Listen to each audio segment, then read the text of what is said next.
ASI yang keluar deras banget dan cepat bikin bayi sulit nenek dengan nyaman. ASI sampai rembes ke baju ibu, baru sebentar disusuin ke bayi, kok udah penuh lagi. Jadi payudaranya sering bengkak, rasanya kok kayak kewalahan gitu ya.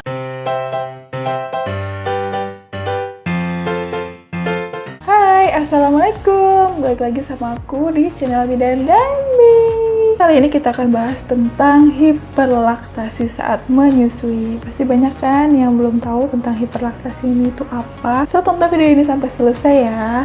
Tapi sebelumnya, seperti biasa, selalu dukung channel YouTube Bidan dan Bi ini dengan cara subscribe. Ayo klik dan like-nya. Dan jangan lupa juga untuk diklik tombol loncengnya.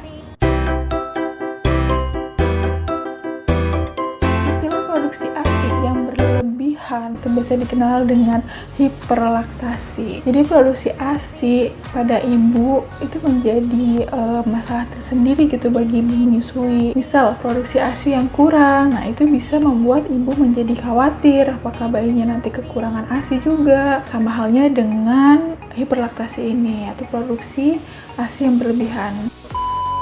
Jadi, hiperlaktasi itu adalah kondisi di mana ibu dapat memproduksi ASI lebih banyak dari yang dibutuhkan bayi. Sekitar 3 bulan pertama kelahiran bayi, biasanya produksi ASI itu melimpah sangat banyak. Tapi kalau misalkan kondisi ini terus berlanjut sampai ke bulan-bulan berikutnya, maka ibu disebut mengalami hiperlaktasi. Nah, apa penyebab dari hiperlaktasi ini? Jadi nggak semua ibu menyusui itu mengalami kondisi hiperlaktasi ini ya. Yang pertama adalah ketidakseimbangan hormon. Jadi produksi ASI itu adalah hasil dari hormon yang merangsang kelenjar yang diperlukan untuk memproduksi ASI di payudara. Ibu pada umumnya itu memiliki kelenjar ASI dalam payudara itu sebanyak 100.000 sampai 300.000. Nah, tapi kalau buat yang ibu dengan hiperlaktasi itu diduga memiliki kelenjar ASI yang jauh lebih banyak. Nah, selain itu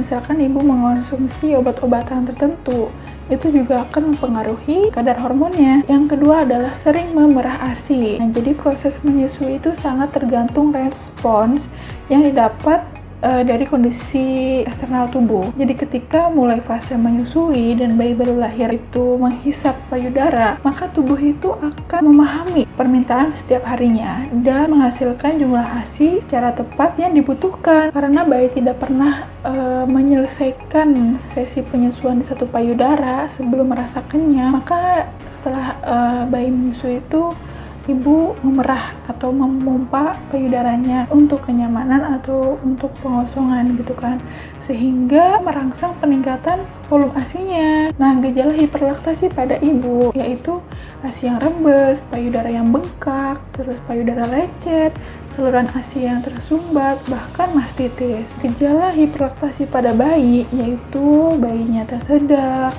terus batuk, melepaskan puting ibu saat menyusu, bayinya rewel, nggak tenang, nggak nyaman, bayi neneknya sedikit-sedikit dan singkat, berhenti tiba-tiba, terus bayinya menggigit puting ibu atau menahannya untuk menekan aliran ASI yang terlalu deras, terus bayinya muntah, kena kolik atau sering kentut, dan BAB-nya warnanya hijau. Penyebab dari BAB bayi ini berwarna hijau itu bisa jadi karena si bayi itu tidak mendapatkan susu akhir atau high milk.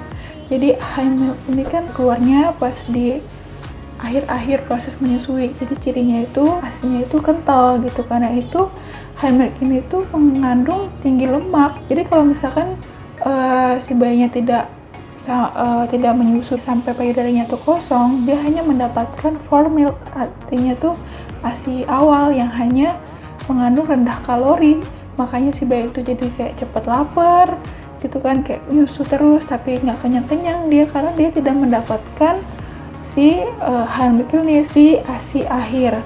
Jadi nggak mendapatkan lemaknya, makanya dia jadi cepat lapar karena terlalu cepat mengganti payudaranya sebelum benar-benar kosong, langsung pindah ke payudara yang lain. Jadi kalau misalkan mau nyusuin itu harus benar-benar sampai kosong. Jadi si bayinya itu mendapatkan full milk dan high milknya, jadi mendapatkan ASI awal dan ASI akhirnya, jadi mendapatkan lemaknya juga. Jadi membuat bayi itu kenyang gitu loh. Cara untuk mengatasi hiperlaktasi ini adalah yang pertama, berikan satu payudara dalam satu waktu. Menyusui di satu payudara per sesi penyusuan dan menawarkan payudara yang sama. Payudara terasa benar-benar kosong. Salah satunya ditandai dengan bayi yang rewel. Dan inilah waktunya untuk berpindah payudara yang satunya. Jika payudara lainnya itu menjadi penuh atau tidak nyaman, ibu bisa memerahnya dengan tangan atau memompanya untuk beberapa saat dengan tujuan pengosongan aja sampai payudara terasa lebih lembek. Nah, yang kedua adalah ubah posisi menyusui. Jadi posisi untuk yang hiperlaktasi seperti ini. Nah, posisinya itu seperti ini ya. Jadi memposisikan bayi agar gravitasi memperlambat aliran ASI. Cobalah bersandar selama menyusui, juga sering menyendawakan bayi dan membiarkan bayi melepaskan payudara sesuai dengan kebutuhannya. Nah, yang ketiga adalah hindari suplemen laktasi. Jadi kalau misalkan ibu udah minum suplemen laktasi untuk meningkatkan produksi ASI, itu kalau bisa dihentikan dulu. Jadi berhentiin lah ya gitu kan. Soalnya kalau misalkan masih minum suplemen itu kan pasti produksi ASInya kan bakal terus melimpah gitu, terus berlebihan gitu kan. Jadi nggak bisa untuk menekan produksi ASInya kalau masih mengkonsumsi suplemen laktasi itu. Dan yang keempat adalah kompres dingin. Nah, jadi kompres dingin juga bisa untuk membantu mengatasi pembengkakan dan mencegah produksi ASI yang berlebihan gitu. Jadi kompresnya itu bisa pakai daun kol atau pakai es batu yang dibalut pakai anduk gitu kan. Jadi siapin 2 daun kol hijau, terus dicuci. Nah, habis itu taruh di kulkas untuk didinginkan. Tapi jangan terlalu dingin ya, atau bahkan sampai beku. Jadi cukup dirasa dingin aja. Baru kalau udah dingin bisa ditempelin di payudaranya. Nah, ini kalau bisa jangan sering-sering ya, karena takutnya kalau misalkan terlalu sering mengkompres air dingin, itu bisa malah menghentikan produksi ASI. Itu kan nggak bagus banget. Ini malah ASInya nggak keluar. Kan niatnya untuk cuma mencegah gitu produksi ASI berlebihan, tapi malah jadi menghentikan gitu produksi ASInya. Jadi boleh dilakuin tapi jangan sering-sering gitu. Oke, itu dia tentang ASI banyak atau hiperlaktasi. Semoga membantu, semoga bermanfaat untuk para ibu-ibu yang sedang menyusui. Selalu dukung channel YouTube Bidan Bini ya dengan cara subscribe and like, share juga ke teman-teman kalian, siapa tahu membutuhkan juga informasi kesehatan ini. Makasih udah nonton videoku kali ini, tonton juga videoku yang lainnya. Oh iya, video-video aku tuh udah aku rapihin di playlist ya, jadi supaya memudahkan untuk mencari sesuai kebutuhan ibu-ibu. Oke, makasih. Assalamualaikum warahmatullahi wabarakatuh.